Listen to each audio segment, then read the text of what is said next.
India Pakistan మధ్య ఇంత యుద్ధం జరుగుతుంది కదా. మన డిప్యూటీ సీఎం పవన్ కళ్యాణ్ గారు హైదరాబాద్కి వచ్చి ప్రెస్ మీట్ పెట్టారు. మరి తెలంగాణ ప్రభుత్వం ఎందుకు రెస్పాండ్ అవ్వలేదు అంటారు? అంటే ఇప్పుడు మోడీ గారికి పవన్ కళ్యాణ్ గారికి భగవంతునికి భక్తునికి అనుసంధానమైనది అమెరికా దర్బార్ భక్తి లాగా వాళ్ళిద్దరికి అట్లా ఫ్రెండ్స్ అయ్యారు. ఎక్కడెక్కడ ఏం జరుగుతుంది అనేది మోడీ గారు పవన్ కళ్యాణ్ గారు ప్రతిరోజు ఫోన్లో మాట్లాడతారు. ఎందుకంటే వాళ్ళ పార్టీ ఉమ్మడి ప్రభుత్వం లాగా ఏర్పాటైంది కాబట్టి. ఇప్పుడు రేవంత్ రెడ్డి పార్టీ వేరు, తమ్ముడు చేది రేవంత్ రెడ్డి పార్టీ వేరు, పవన్ కళ్యాణ్ గారి పార్టీ వేరు.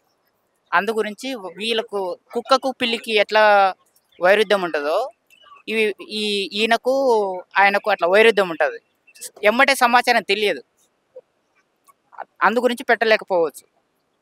అందుకని తెలంగాణ ప్రభుత్వం పెట్టలేదు. ప్రెస్ మీట్ పెట్టినంత మాత్రాన ఒరిగేది ఏం లేదు, పెట్టకపోతే నష్టం ఏం లేదు, పెడితే లాభం ఏం లేదు, పెట్టకపోతే నష్టం ఏం లేదు. ప్రతి దానికి ఒక సంస్థ ఉంది, ఒక వ్యవస్థ ఉంది. ప్రతి దానికి తప్పు చేసిన ప్రతి వ్యక్తిని శిక్షించడానికి ఒక పోలీస్ వ్యవస్థ ఉంది. ప్రతి నేరం చేసిన ప్రతి వ్యక్తిని శిక్షించడానికి ఒక కోర్టు, లాయర్లు, జైలు శిక్షలు అవన్నీ ఉన్నాయి. అట్లనే మన ఇండియాని, మన భారతదేశాన్ని ఏ దేశం నుంచి వచ్చేసి మన మీద దాడి చేస్తానికి ప్రయత్నం చేసినా కానీ వాళ్ళ డ్యూటీ వాళ్ళు చేస్తారు.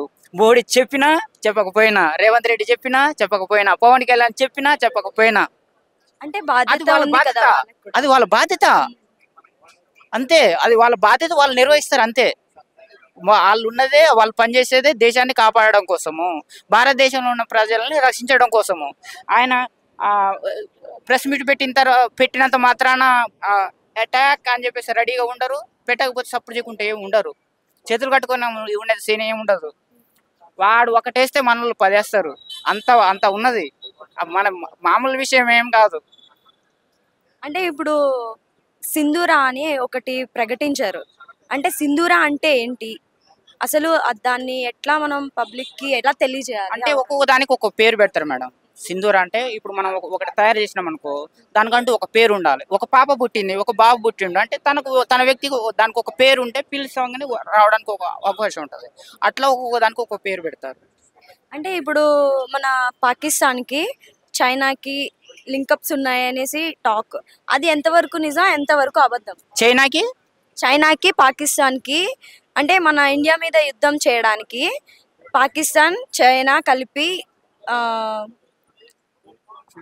ఫ్రెండ్షిప్ వాళ్ళిద్దరు కుమ్మక్కై చెప్పేసి మన భారతదేశం మీద దాడి చేయాలని ప్రయత్నం చేస్తున్నారు అనేది మీకు వచ్చిన అంతే కదా. ఇప్పుడు కొంపలు మునిగిపోయే పని ఏం లేదు. ఇదంతా రాజకీయ ఎత్తుగడతోటి క్రియేట్ చేసేసి ఏదో జనాన్ని పక్కదో పట్టించడం కోసం వాళ్ళు చేయడం కానీ మన వాళ్ళు చేయడం కానీ. ఇప్పుడు కొంపలు మునిగిపోయి ఆయన వచ్చేసి బాంబు వేస్తాడన్నది ఏం లేదు. మనం చేసిన నేరం ఏంది, ఏం లేదు కదా.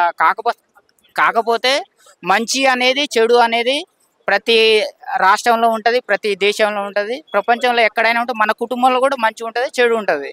వాళ్ళు మన మీద దాడి చేస్తానికి ప్రయత్నం చేస్తారు, మనం కూడా వాళ్ళ మీద దాడి చేస్తాను. ఎందుకంటే పెత్తనం చెలాయించడం కోసం. ఇప్పుడు ఉదాహరణకి మన తెలంగాణలో, మన ఆంధ్రాలో కూడా ఒక పార్టీ పెత్తనం చెలాయించడం కోసం ఇంకొక పార్టీ వాళ్ళు దాడి చేస్తూ ఉంటారు. అట్లాగనే పెత్తనం చెలాయించడం కోసం ఒక దేశం నుంచి ఇంకొక దేశం అట్లా ఉంటుంది. కానీ ఆ చైనా ఈ కొన్ని పుకార్లు ఉంటాయి మేడం. పుకార్లు పుట్టించి జనాన్ని గందరగోళపరిచేసి వాళ్ళు రాజకీయ నాయకులు ఎట్లా ఉంటుందంట మేడం, మాకు ఓటేయండి, గెలిపించండి, మేము అది చేస్తాం, ఇది చేస్తాం, గోకరకాయ, దొండకాయ, బెండకాయ అంటారు. వీళ్ళు అడగకుండా జనాన్ని మొత్తం పక్కదో పట్టించడం కోసం ఇవన్నీ ఎత్తుగడలు క్రియేట్ చేస్తూ ఉంటారు అన్నట్టు. ఈ రాజకీయ నాయకులే క్రియేట్ చేస్తుంటారు. అది అంతే తప్ప అది ఏంటంటే అది తప్పించుకోవడం కోసం. ఎటుబడి వాళ్ళకి ఏంటంటే 4.5 సంవత్సరాలు టైంపాస్ కావాలా. టైం అయిపోయింది, మళ్ళీ ఓట్లేయండి, గెలిస్తే మళ్ళీ చేస్తాము. అంటే మనకి తరతరాల ఏదో ఒక సందర్భంలో వాళ్ళు దాడి చేస్తూనే ఉన్నారు, కానీ ఇప్పటికొచ్చి వాళ్ళు గెలిచిందే లేదు. అంటే ఇప్పుడు కూడా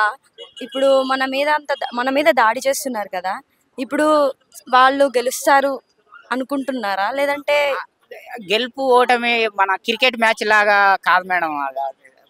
మామూలు విషయం కాదు. ఒక దేశం మీద దాడి చేయాలని అంటే మామూలు విషయం ఏం కాదు. మిగతా దేశాలు ఏమి ఊరుకోవు. ఇప్పుడు నిన్ను ఎవరైనా కొట్టారనుకో మీ కుటుంబ సభ్యులు ఊరుకుంటారా? అట్లానే అన్ని దేశాలకు అనుబంధం ఉంటుంది. ఇప్పుడు మన భారతదేశంలో ఒక రాష్ట్రానికి ఒక రాష్ట్రం ఒక అనుబంధంగా ఎట్లా ఉంటుందో మోడీ గారు పిలవంగానే అందరు సీఎంలు అంటే మనకు మన భారతదేశ వ్యాప్తంగా సీఎంల సమావేశం ఒక ఒక కమిటీ ఉంటుంది. అన్ని దేశంలో ఉన్న అందరు సీఎంలు హాజరు కావాలని చెప్తే తప్పనిసరి హాజరు కావాలి. అట్లనే సేమ్ టు సేమ్ అన్ని దేశాల ప్రపంచంలో ఉన్న దేశాల ప్రధానమంత్రులందరూ రావాలనేది ఒకటి ఉన్నది ఆ వ్యవస్థ. అప్పుడు ఇది వాళ్ళు చేసేది నిజమా కాదా అనేది అది ఏమంటారు మెజారిటీ నిర్ణయం. వాళ్ళందరూ ఒకటైతారు. ఒకటైన తర్వాత వాళ్ళు ఏం చేస్తారు, ఒక ప్రకటన చేస్తారు, ఇది చాలా దుర్మార్గం, భారతదేశం మీ మీద ఏం చేయలేదు, మీరే కావాలని చెప్పేసి ఇది చేస్తున్నారు బిడ్డ. ఇండియా చైనా పాకిస్తాన్ కేవలం 2 దేశాలే. మన భారతదేశంలో ఎన్ని ఉన్నాయి? దాదాపు 28 దాకా పైనే ఉన్నాయి. అవునా? అందు గురించి మిగతా దేశాలన్నీ ఏకమైతే ఆ 2 ఏం చేస్తాయి? అవును. ఇప్పుడు వైఎస్ఆర్సీపీని ఓడగొట్టడం కోసం ఎన్ని పార్టీలు ఏకమైనాయి? ఓడిపోయిందా లేదా?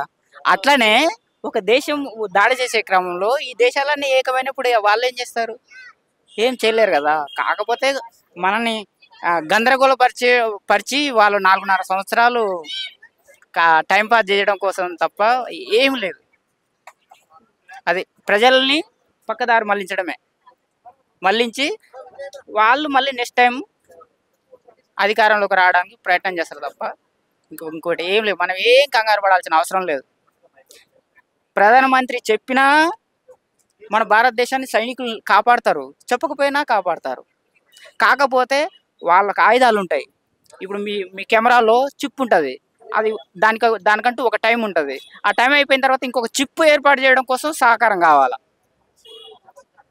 దానికోసం మనం అవసరం తప్ప లేకపోతే అవసరం లేదు. అది అందులో ఉన్న బుల్లెట్లు, బాంబులు అవన్నీ సమకూర్చడం అయిపోయినప్పుడు అదైనా రెడీగా ఉంటాయి వాళ్ళ కాడ కావాల్సినన్ని. మన దేశాన్ని కాకపోతే ఇంకా 4 దేశాలని రక్షించేంత ఉంటాయి మన కాడ సరుకు. కానీ ఒకవేళ తప్పనిసరి పరిస్థితులు అయిపోతే మనం సప్లై చేయడం కోసము మనం అవసరం, ప్రభుత్వం కానీ ఇతర సహకారాలు అవసరం.